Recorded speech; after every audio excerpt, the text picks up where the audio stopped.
Welcome to MsMojo, and today we're counting down our picks for the most daring musicians who drastically altered their sound and either received critical acclaim or sparked mixed reactions. So you never know how everything could turn around. Number 5 failed, Snoop Dogg.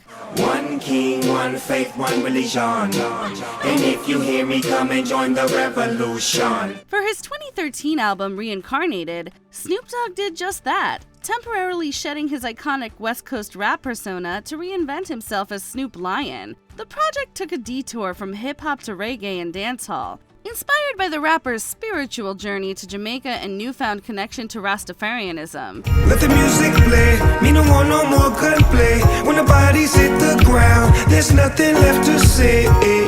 But as hard as Snoop Dogg tried, fans and critics just weren't buying it. Many felt that the genre shift lacked authenticity and seemed to treat Rastafarianism as a temporary gimmick. That certainly wasn't helped by the inclusion of artists like Drake, Rita Ora, and Miley Cyrus, whose laughably bad attempts at Jamaican accents were widely mocked.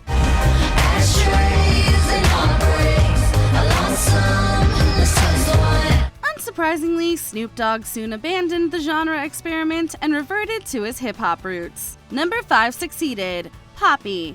When she first launched her career, singer-songwriter Poppy was known for her unsettling internet influencer pop persona. Her early work featured surreal, satirical lyrics set to an electropop sound. I caught you in my interweb. I caught you in my internet. But then, she made a radical pivot towards metal, particularly on her 2020 album, I Disagree. After teasing heavier influences in previous releases, Poppy fully embraced nu metal on this album, incorporating heavy guitar riffs, industrial noise, and screamo elements into her signature sound. I disagree with the way you continue to pressure me. I disagree with the way you... The transformation was jarring, but in the best way possible. Critics praised her for pushing boundaries, and metal fans embraced her for defying genre norms. The album's third single, Blood Money, earned a Grammy nomination for Best Metal Performance, making her the first solo female artist ever recognized in that category. Keep telling yourself that you've been playing nice and go back for forgiveness from Jesus the Christ. Back for forgiveness. Number 4 failed, Machine Gun Kelly. Hip-hop lost another artist in 2020 when Machine Gun Kelly shifted away from the genre to embrace pop-punk and rock. Kelly had initially gained recognition as a rapper, even sparking a high-profile feud with Eminem. I'm sick of them sweatsuits and them corny hats, let's talk about it. I'm sick of you being rich and you still mad, let's talk about it. But shortly after their clash, he began collaborating with Blink-182's Travis Barker and released Tickets to My Downfall, which took on a more guitar-driven sound.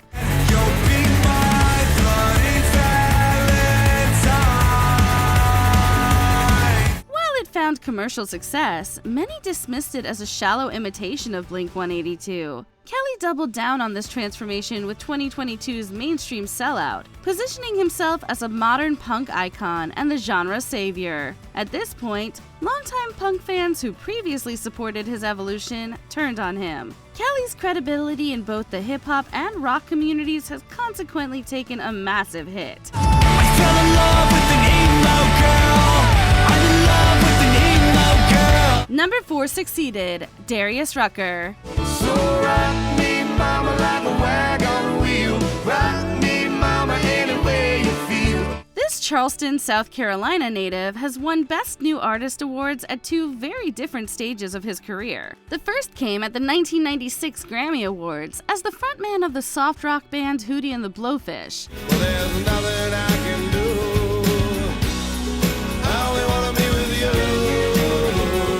After the group went on hiatus in 2008, Rucker felt drawn back to his southern roots and signed with Capitol Records Nashville as a solo country artist. His debut single, Don't Think I Don't Think About It, became a surprise hit, making him the first solo African-American artist in decades to top the country charts. Don't think I don't think about it. Don't think I don't have regrets. Rucker's success earned him the New Artist of the Year trophy at the 2009 Country Music Association Awards. 3 years later, his place in the genre was solidified with his induction into the Grand Ole Opry. It's such a special thing, you know. It's something that, you know, I don't. 20 years ago, I don't think you would have really thought that I would be standing here, you know, and here I am, and I'm feeling real special tonight. Number 3 failed, Jewel. In the late 90s and early 2000s, singer-songwriter Jewel captured hearts with her soft melodies and folksy lyrics. This is my heart bleeding before you. This tears me down on my knees. That gentle acoustic style became her signature, so when she dropped her 5th album, 0304, in 2003, fans were caught off guard. A significant departure from her roots, 0304 embraced a glossy dance pop sound inspired by artists like Madonna and Kylie Minogue.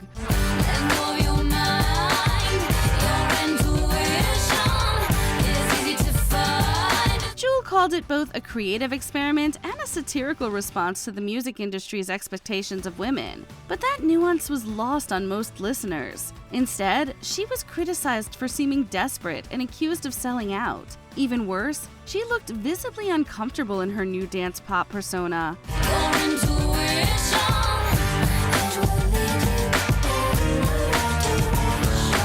Although she returned to her folk origins, Jewel has struggled to reattain her previous commercial success. Number 3 succeeded, Childish Gambino. Donald Glover's career has been a masterclass in how to constantly reinvent yourself without losing your true identity.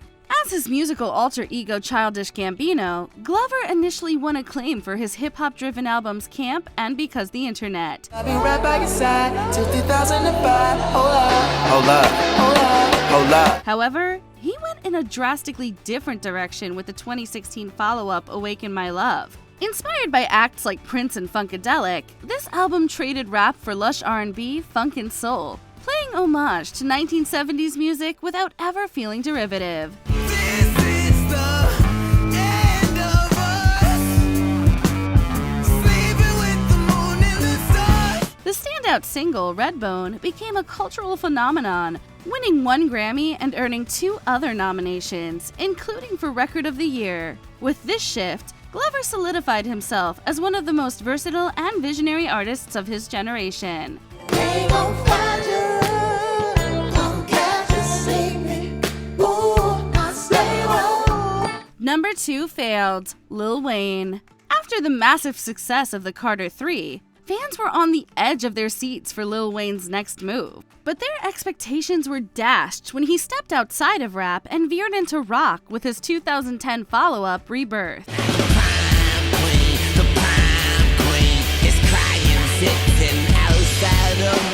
Though traces of hip-hop remained, Lil Wayne took on a punk-inspired aesthetic, aiming to redefine his sound with distorted guitars and auto-tuned vocals. The results were befuddling. I am the fire spitter. I start a fire with her. Okay, her flame's high, but I am higher.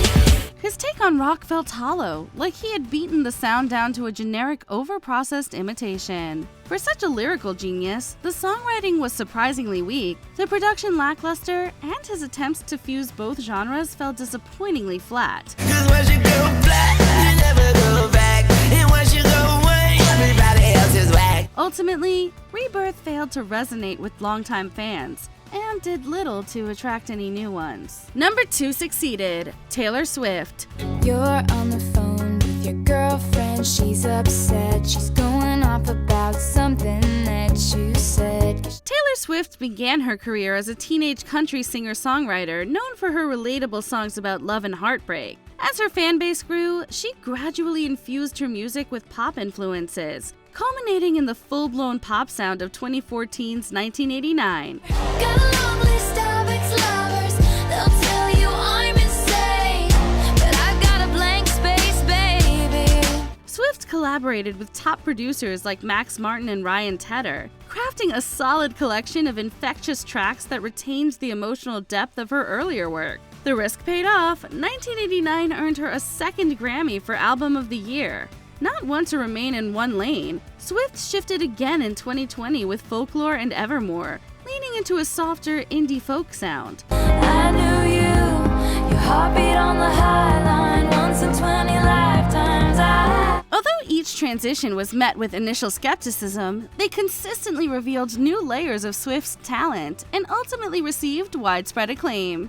Before we continue, be sure to subscribe to our channel and ring the bell to get notified about our latest videos. You have the option to be notified for occasional videos or all of them. If you're on your phone, make sure you go into your settings and switch on notifications. Number 1 failed, Vanilla Ice. Vanilla Ice was never known for making music anyone would describe as critically acclaimed. His biggest hit, Ice Ice Baby, was widely seen as a novelty rap song, although it helped nudge hip-hop into the mainstream. Means if there was a problem, yo, I'll solve it. Check out the hook while my DJ revolves it. Ice, ice, baby. Ice continued making rap music with diminishing success, until 1998 when he made a drastic shift into nu metal with the album Hard to Swallow.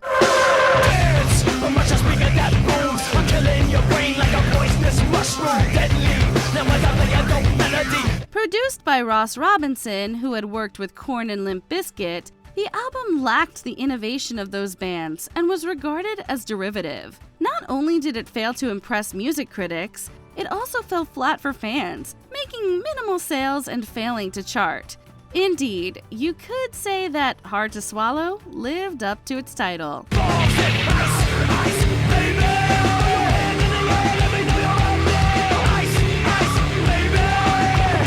Number 1, Succeeded, Beyonce. 16 carriages driving away while I watch them ride with my fears away till the summer sunset on a... Right from the start of her career, Beyoncé has been a boundary-pushing artist. While she has long explored different genres, that experimentation took center stage with her ambitious trilogy project. She launched the series with 2022's Renaissance, a house and ballroom-inspired album that honored Black queer culture and revitalized a genre often overlooked by the mainstream. I'm building my own foundation, yeah. Oh, baby, you won't break my soul. It won Best Dance Electronic Album at the Grammys and was nominated for Album of the Year. Then came Cowboy Carter, a daring pivot into country music, a genre with a well-documented history of excluding Black artists. On this record, Beyoncé explored several Southern sounds, from Americana to blues and folk, all while spotlighting Black influence in country music's evolution. This ain't Texas, ain't no holding. Hey, so lay your cards down, down, down, down. Ooh, oh, fuck your Lexus. It not only won the Grammy for Best Country Album, but also earned Beyoncé her first Album of the Year trophy. Which musicians would you like to see explore other genres? And which do you think should stick to what they know? Share your thoughts in the comments below. I disagree, everything you believe is a tragedy. I disagree with the way you keep preaching insanity.